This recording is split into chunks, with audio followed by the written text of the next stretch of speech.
So, I suspected that the episode from last week was overstaying its welcome in terms of answers and resolving mysteries. Episode 4 was a bit of a departure from the ones before, where we got a whole lot more into the realm of the world outside of Westview. You can find my thoughts on that chapter in the description. WandaVision Episode 5 goes back into the sitcom area, and we're going to talk about it. Hi, fellow Disney Plus watchers. This is Thoughts After Disney Plus Watch, where we review everything new Disney Plus coming out, and I'm glad you're watching. So what I'll always do is talk about the episode in general without giving any reveals or spoilers away, not anything. Later in the video, I'll jump into spoilers and I will give a big warning when that happens. I included a timestamp in the description if you want to get straight to the spoiler part, but of course I won't repeat my general thoughts there if you're interested in that. So, before I go into this episode, I have to make something clear about what I said last week, because some things I said don't really apply anymore. But yeah, that's what happens. I was a bit disappointed that we got so much mystery thrown out of the window and we were left with only 3 pure sitcom-styled chapters. I believe the creators should take more time building things up and really lean more into the sitcom part because that's just really enjoyable and unsettling when it needs to. So many things about the world are wrong and corrupted, but knowing what exactly is so corrupted about it takes something away. So the task of this episode was to prove me wrong, to build new mysteries into this given context.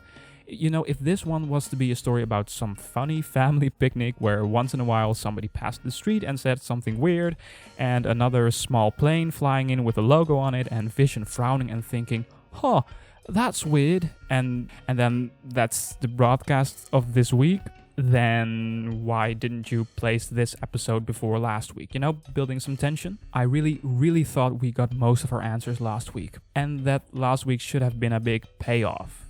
But no, this episode builds and builds and builds story. 2 times during this thing I thought, wow, now it's almost to a close. It has to be. But no, it just went on. It was 10 minutes longer or something. It kept giving more scenes of intrigue and more answers and more stuff. And also some questions and some really huge reveal at the end. I'm not joking, I'm serious. This episode felt like an hour-long episode because of how much the show is giving right now. I'm also suspecting this will end bigger than I would have ever imagined this show to go before it started. I didn't think it last week, but I do think the climax will be a war or something. There are already some signs in this episode things might get really going down. Like really going down.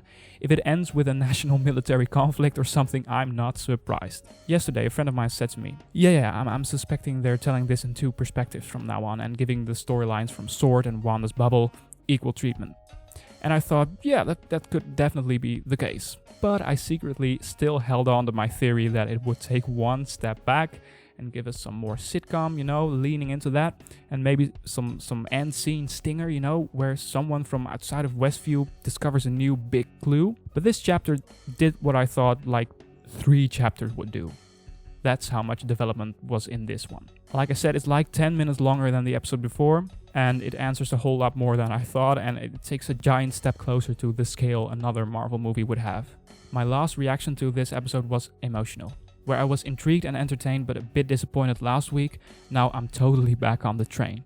Well, I was on, but questioning the direction it took, as I said. After the very last scene, my eyes were wet and I was laughing. That last one-liner was really funny.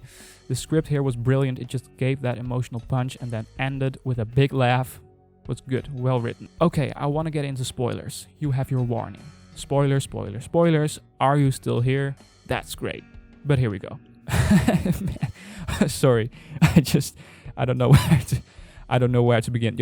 I do know where to begin. I have written some stuff down, of course. Let's start with this. Nice that we got our new 70s intro with all the pictures of young Vision, the feel-good family music, the family painting. Really cool. Also something I noticed, and I'm sure I'm not the only one, the resolution of the images were a bit washed out. Like, this was cool, had a nice contrast with the sharpness of the scenes with Monica and Sword. But one funny thing, for a split second, I thought I was a bit worried because right now our Apple TV is broken, so I'm connecting my laptop to the sound system and TV, and I thought, no, what's up with my internet, or HDMI connection, whatever. Why is it this resolution? It was only a second. Then I thought the attention of detail is so good in the show. Who am I kidding? One of my favorite scenes, and also one of the most mysterious ones, is the one where Vision explains the computer to Norm. The actor, by the way, played a very small part in The Mandalorian, I discovered. Here, look at him. He got a big promotion at Disney. They really liked his work on Mandalorian Episode 4, Villager of Sorgan. No, joking aside, I'm happy for him. But man, I love the way Vision discovers that his wife is controlling all these villagers. The way everyone in the room at work just spells out the text there in unison from the email. It's chilling and revealing. I'm curious if someone from S.W.O.R.D. is actively trying to get a message across, or that the computers were somehow linked to the systems of S.W.O.R.D. and it came through. It's very interesting. Also, just chills that everyone immediately starts laughing like it was a good joke, like they're jumping back into their sitcom roles again.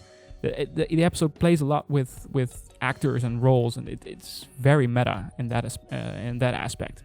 But that email wasn't really the big reveal for Vision, although he knew right there that everything was just wrong. The real moment, of course, was when he snapped Norm right out of his hypnosis and discovers he's in so much pain because of his wife. The scene where Vision confronts Wanda about this is the most emotional part of this chapter. I love the way that Wanda just creates this distraction every time she wants to change the subject.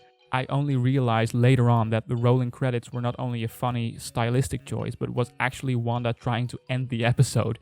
That's a very clever and subtle way to show Wanda's behavior, while still just, having fun with the sitcom world. Can we talk about a theory I raised last week that gained some ground after this chapter?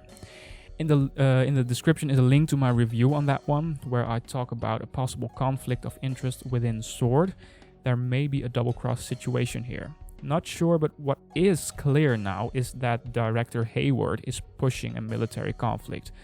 What I mean is his point of view is definitely the solution to this problem. Will see a lot more violence if it's his call. I like this aspect. I hope it grows to a bigger conflict later on in the season. And maybe Wanda and her world is challenged by them, but because of the differences in operating this mission, they're weakened by that, and Wanda can take control or something, and will be a big worldwide war. No, that's not it. No, that's too big. I'm just spitballing here. But it's clear that Hayward wants to solve this with a lot more fierceness than Monica. Wanda is the real villain of this show. People are calling for Mephisto. Well, I haven't read too much about him, but I think Wanda will be the main antagonist. She's terrifying right now. But there is still one other player, and that could be Agnes. She just knows when to show up, break up a moment, or bring exactly what Wanda needs, or very weird stuff she brings to the table. She's in on Wanda's conspiracy or something, or someone is helping her, or who she doesn't know about. And that someone could have sent Quicksilver, or maybe is Quicksilver. I don't believe that, but maybe. About him, she recast Pietro.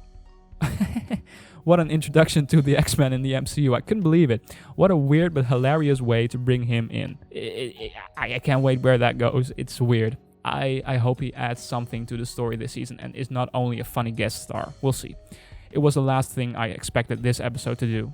I'm thinking of wrapping this up. Thank you so much for watching and watching along with WandaVision. If you want to leave a like, that's cool, but what's even better is to give some thoughts in the comments. Have I forgotten about something that just needs to be discussed? Probably. Just let me know. If you like these kinds of thoughts and reviews, next week we're back with a new episode of WandaVision. We'll cover Flora and Ulysses this month, as well as Falcon and the Winter Soldier and the Mighty Ducks Game Changers. Thank you very much. Next month, all that stuff. And for now, have a wonderful day and see ya.